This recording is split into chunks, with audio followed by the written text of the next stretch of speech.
Okay, it's my great pleasure to welcome you all to Queen's University this morning, to the second QUART conference. QUART stands for Queen's University Autism Research and Treatment Forum. This is our second conference. Our first conference was also called Ambitious for All, because I like the term ambitious, because it means we want to go and overcome barriers and achieve potential. That's our strapline for the centre. So that's why we want to be ambitious for all. And we know from Brian Lamb's inquiry that parents want to be ambitious for children with autism, and so it's also important that professionals are ambitious for these children. So this time we entitled the conference Autism, Behaviour and Learning. So you're very welcome to Queen's. We have a mix of people in the attendance here, so really nice, great turnout. And we have parents, we have professionals, we have political representatives, we have representatives from all different professions, so I'm really pleased to have you here. And hopefully during coffee time and lunchtime you'll have time to meet each other and mingle, and don't be shy, just introduce each other to each other so that you actually use this opportunity not just to listen to our great keynote speakers and our papers that are going to be presented, but that you also have the opportunity to meet each other and network. Well, what we are doing today is we're having a conference, but we're also launching the Centre for Behaviour Analysis. So I'm going to have a couple of slides just telling you about the Centre of Behaviour Analysis. And for those of you who haven't noticed, we have a wonderful celebratory launch cake baked for us. It's over where the coffee is, and you'll all get a slice at lunchtime.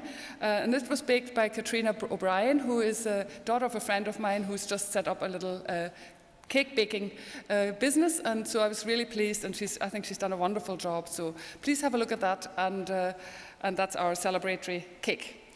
The Centre for Behaviour Analysis is an international research centre that really stems from about 15 years of working together with local community, within Queen's, community groups, and some small medium enterprises. We also have international associates. I don't know why the international associates don't come out. They are on this other slide, but they're not coming out on this one. We have international associates, the Krongold Centre in Monash, Australia. We have associates in India with the Behaviour Momentum. It doesn't come out for the slides for some reason. Behaviour Momentum in India. We have associates in the University of Münster in Germany. We have associates in Canada, Brock University, and also down south in Galway in the ICANN Research Centre. So we're very happy to have those associates. And what I'm really excited about is that we are beginning now to send students out to some of those centres for placement, and that our students will actually go all over the world to experience what's happening in the rest of the world, and hopefully some of them will come back. I'm sure maybe not all of them. I expect some of them might stay, but anyway, that's just what happens. So our training goes to those countries, but some of them might come back and tell us all about it when they come back, so that'll be lovely. In the centre, we have the Queen's University Autism Research and Treatment Forum, that's the QUART Forum, and we're really organising this conference through QUART. We also have the Masters in Autism Spectrum Disorders, and I have a poster up there. It's a little bit out of date, but it's kind of given you an overview of it. We're developing a Masters in Applied Behaviour Analysis, which is planned to start in 2014, which will be offered online in a blended format, where most of the teaching will be delivered online, but we'll also have some summer schools for people. And if we have cohorts of students in other countries, we'll run those summer schools in those countries so that they don't have to all travel. So that'll be a very cost-effective way of training in behaviour analysis for people. And we'll have probably a placement matching service, and that's what we are actually experimenting with at the moment, where we have already matched some placements with students, and we're in a very, very early stage of negotiating those. We also offer continuous education credits for the Behaviour Analyst Certification Board, and today is accredited for 3 credits, and you'll find the accreditation certificates in your pack. So you need to get them signed off, and then give me half of that sheet back again, so that I have evidence that you've actually been here today. Although I've got the registration sheet, but I still need that. So all of our events are actually accredited. When behaviour analysts are talking, we have the accreditation for that.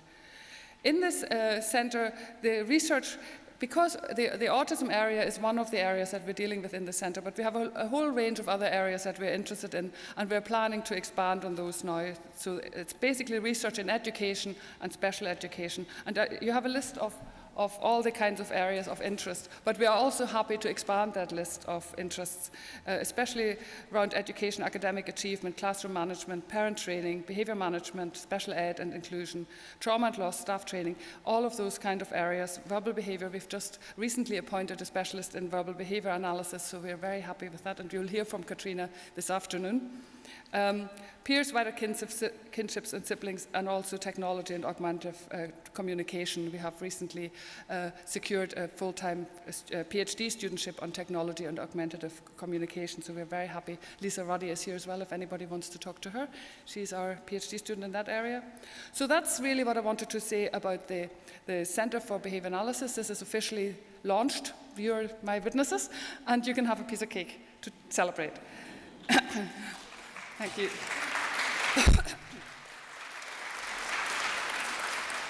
Thank you very much, and the applause should really be for all the members of this centre. We had a group photograph, and I think somebody asked me, where is that centre? Well, that's a very good question, because at the moment it's like a virtual centre. It's in our offices, but we are working very hard to get our brick and mortar centre up and running. Hopefully, I can't put a timeline on it, but we are working as hard as we can to get it as fast as we can. But the things, academic mills and admin mills slowly, so it'll take a wee while, but we're working on it. So today is the second QUART conference. The program of today, you all have it in your packs. We have the launch, it just happened.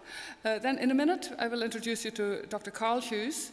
Then the second keynote will be Dr. Mickey Keenan. Then we'll break for coffee and tea. Then we'll have parallel sessions. One of them will be held here, and two of them will be held in the Peter Froggatt Centre. And the Peter Froggatt Centre is just go back through the main entrance into the quadrangle, and it's on your left. Okay, most of you probably know where it is, and there'll be a group of people going, so don't get lost. It's not that hard to find, but don't get lost. Then we'll be back here for lunch, and then back out and during lunch, we've actually got posters. We've also got a book stall, and we have at a Rasden stall. The regional ASD network has a stall here, so please get that information.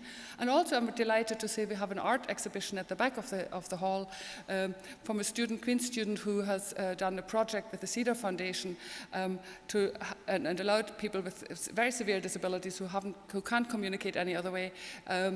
Allowed them to communicate through photography who they are. And we might be lucky enough to have some of the artists visiting us for lunch. So please, when they do come, if they do come, they have all been invited, but I don't know if they'll make it or not. Please make them feel welcome and mix and mingle. Don't, make sure that they feel very welcome. After lunch, we'll go back into parallel sessions in the same rooms as before. And then at 3 o'clock, we'll come back here to hear for our third keynote speaker, Katrina Donavi. And after that, we will have a panel discussions with all the speakers. Is that all sort of fairly straightforward? After the conference, the videos of the keynote addresses will be available at the Centre for Behaviour Analysis webpage. It'll usually take about a week or 10 days, so don't expect them to be up on Sunday night, because obviously the staff has to do a bit of work on them and edit them. But you will find on the Centre web pages, under resources, we have all our conferences and workshop of nearly all of them, videos on those web pages. So feel free to browse those. We have also plans. We try and get an event done every other month. So we have one planned for the 25th of January using technology in ASD. And we have Professor Bill Hewitt coming from Ohio State University at the beginning of April. He'll be running a workshop for us in the Canada room on the 13th of April. Those of you who are not behaviour analysts might not know that much about Bill Hewitt, but those of you who are behaviour analysts know that he's co-author of Cooper, Heron and Hewitt, and he's one of our biggest bright lights in the profession. So we're totally delighted that he's coming and spending some time with us. And the registration is not open yet for those workshops, but they will be open quite soon at the same place as where you registered for this conference. So that leaves me then to introduce our three keynote speakers, and what I was thinking, I'd maybe just introduce them all three now so that I can do away with my PowerPoint presentation.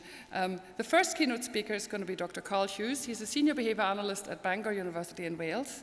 He's also the course coordinator for the MSc ABA. That's an approved course sequence in Wales, and we'll be trying to get some competition going, but he tells me he's inundated with students, so I'm sure there will be no shortage of uptake on courses like those, and I know the Bangor one has an excellent reputation, so we have a lot to live up to. He's published widely in evidence-based procedures that enhance effective inclusion and academic achievement. And I'm going to just quickly go through the other keynote speakers as well, so that I can take my presentation away in a minute. After Carl, we'll have Dr. Mickey Keenan from the University of Ulster speaking. And those of you who live in Northern Ireland might know the PEAT group. Dr. Mickey Keenan was actually the founder of the PEAT group together with Lynn McCare, who's also in the audience. The two of them at the time, 15 years ago, went, after some work was done, they went to the Belfast Telegraph to tell about autism and about how ABA can help, how ABA-based interventions can help children with autism, and were inundated with parents wanting to hear more, and workshops were run and so forth, and that's how the PEAT group developed. He's also a fellow of the British Psychological Society, a community fellow, and he holds numerous awards for his research and the contribution in the community. And he's one of those people when you sort of say you can't be a prophet in your own country. That's very, very true for Mickey Keenan, because he's out and about everywhere. He's been speaking in India, in New Zealand, in Norway, in Greece. He's been speaking everywhere. He's holding big European grants, and yet sometimes we don't listen to our own best. So I'm delighted to have him here today, and I've asked him specifically to do an exercise with us that he's been doing with some of the students that are here today. Might have done it with him before, but I think it's an exercise and a lecture that we can't hear often enough, and I wanted to share it with everybody here today, so I'm delighted that he'll be doing that for us. And then we have, this afternoon, we'll have Establishing Basics, Early Behavioural Interventions in Spain, Greece, Germany, and I think France as well, from Caterina Giovanni. Caterina is just recently appointed as a lecturer here in the School of Education in Behaviour Analysis and Autism. So I'm really pleased to have such an eminent colleague with us now. She's also a PhD candidate at the University of Madrid, and she's a director of the Melody Center in Germany and the clinical director in the center in Greece, and she's also consulting with France and